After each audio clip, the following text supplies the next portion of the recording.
Let's fire up the Worryometer and talk about Wilson Ramos, who is on fire. We'll do it next on Fantasy Baseball Today in 5.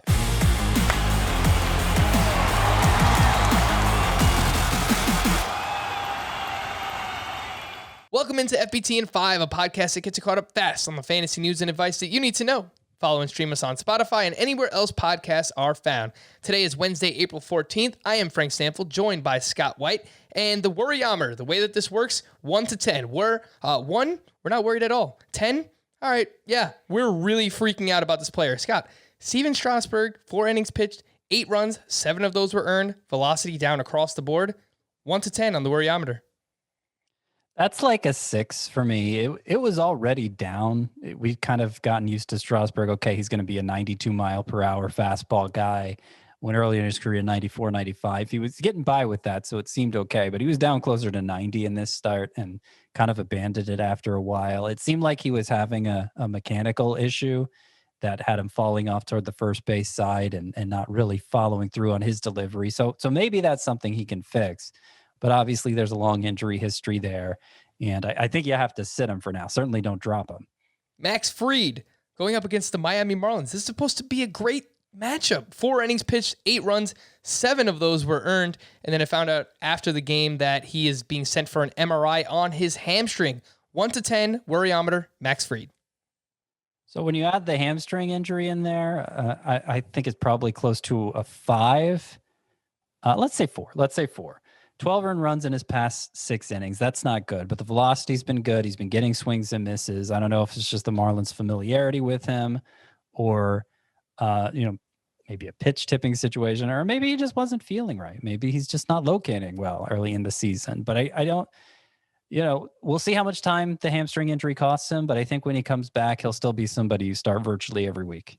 I've noticed the home runs are a big issue for Max Fried. He has allowed 3 homers over his last 2 starts. He allowed 2 home runs in 11 regular season starts last year. So Max Fried, let's keep that ball down a little bit. Blake Snell, another one at the Pittsburgh Pirates. Is supposed to be one of the best matchups in baseball. He couldn't escape the first inning. He only recorded 2 outs, allowed 3 runs, 2 walks, and a hit by pitch. Scott, 1 to 10, the Worryometer on Blake Snell. I'll go 3. So the concern level isn't 0, but it has less to do with what happened in this start where he was throwing hard and, it was just such a short stint and it's hard to make anything of it. I think it was just one of those outings for Snell. Really, my concern is that he's pretty much going back since that Cy Young season. He's kind of been coasting on that in fantasy. He hasn't often gone 6 innings, even the minimum required for a quality start, and it's just kind of not been as good as you expect him to be for a pretty lengthy stretch now. Still good enough that he should be rostered everywhere, but maybe even a little less than must start. Blake Snell has not completed 6 innings in a start since July 21st, 2019. I think he's a little bit overvalued for fantasy. You know who's undervalued? Hyunjin Ryu. I would rather have Ryu over Blake Snell rest of season. How about another southpaw, Jesus Luzardo at the Arizona Diamondbacks? 2 2/3, 5 earned runs on Tuesday. 1 to 10, Worryometer on Luzardo, Scott. So that's probably like a 3 as well. I don't really see any issues physically or like he's lost stuff or anything like that. I mean, the weirdest thing going on with Luzardo is that he's throwing his 4-seam fastball 2/3 of the time, when last year he threw his 4-seamer and 2-seamer combined only about 50% of the time. That 4-seamer last year was responsible for a .552 slugging percentage, so probably not a good idea for Luzardo to throw it more.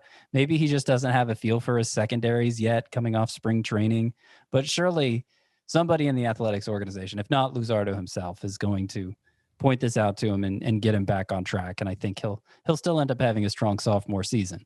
Try to buy low on Luzardo if you can right now. Let's wrap up with Wilson Ramos, who had a double dong, 2 home runs on Tuesday. He's now up to 6 homers, and entering Tuesday is actually at an 82% hard contact rate. Scott, what do you think about Wilson Ramos, and would you drop names like Buster Posey, Omar Narvaez, Sean Murphy, even Mitch Garver for Ramos? I think the kind of league where Ramos is available, obviously you're talking a 1-catcher league, you're probably talking a shallow league, and the shallower the league is, the more dispensable your catcher is, unless it's JT Realmuto or Wilson Contreras, Salvador Perez. I might include d'Arnaud and and Gary Sanchez in that group, I might not.